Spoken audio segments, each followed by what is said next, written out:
Hey guys, Chef Jojo with ECO, and on this episode we're going to talk about being kitchen tough versus kitchen stupid. And as always, we're going to talk about this over a shift drink.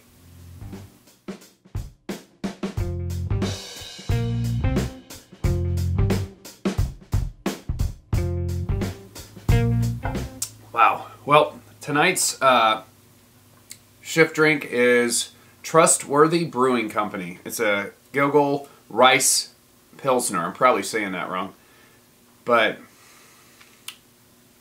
it is really kind of fun. You can actually taste the jasmine hint in it from the rice. Yeah, very good. Anyway, kitchen tough versus kitchen stupid. Look, our industry, we pride ourselves on being tough, but a lot of times we have to be tough because we can be kind of stupid. You know, Jet Tila took a picture of this quote and posted it on his Instagram, and it says, "I can explain it to you, but I can't understand it for you." You know, that's pretty cool. That says a lot, right? And I think we all have those people that we work with or have worked for that you're like, man, I don't know.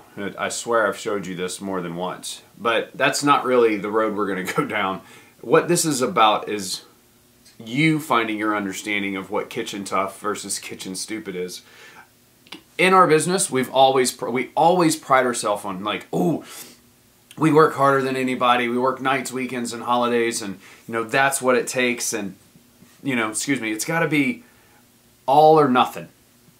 And I think that I was really good at that. I was the best at leaning into being kitchen tough. I was once told that if you're going to make stupid choices, you better be tough enough to live through them. And I've made my fair share of stupid choices, right? And especially in the kitchen, I was always so ambitious and I always wanted to do so much. And in the beginning of my career, I could just work longer and harder, and sooner or later it would kind of all come together at the last minute. And I mean, that was like that's what I did all the time. I'd write these menus and there was almost no way that I could get it all done without working all the way through the night. I remember one time in Miami, I had written this menu for, I was overseeing 2 restaurants on the floor level, and I had written this menu. It was pretty complicated, and it had all this stuff. I got the savory side of it knocked out pretty quickly, but then I wrote all these desserts because I wanted to elevate the desserts.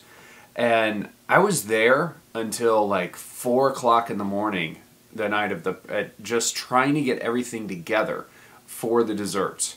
I basically drove home, took a shower, and then drove back to work so I could do these desserts the way I had put my mind to it. And that was pretty stupid, you know? My wife often tells me, why don't you just use the KISS method? Sometimes I should really listen to her more often, because the KISS method could keep me from working 20, 40 hours or whatever straight. I remember that I was there and I was like just waiting. It was a chocolate satin ganache that I was making, and I was whipping it, and I was waiting it was like gonna aerate and become like a mousse. And it just wouldn't. It kept breaking and breaking and breaking, and I had to keep remaking it, and I just keep screwing it up. And I was like, Jesus, it's 3 o'clock in the morning. How am I going to finish this? I distinctly remember that. And it all came together in the end, but it was really stupid. Do you guys, I mean, what's the worst decision you made that put you in the toughest spot? I'd love to know. So, guys, tell me about it. Yeah, I did that over and over and over. And I found myself, working harder and harder. But I kept climbing the ladder and getting promoted and finding these different positions. And then I showed up at Churchill, and it was time for me to plan Thanksgiving.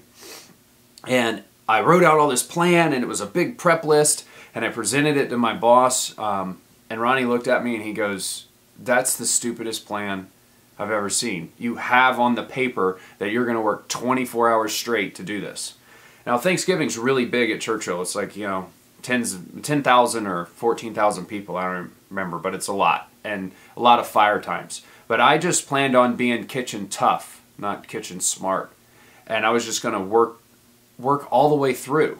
And it wasn't that I was really upset about that. I was excited about it because I was trying to prove something. I was trying to prove that I was tough and I could do it.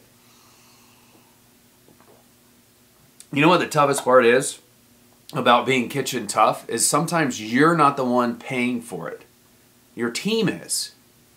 So as you grow, it's cool to be tough. And yes, you're going to need it. And you're going to have to understand what it takes to get to that next level or to the next step. Or just to pull off that dinner, you're going to have to be tough.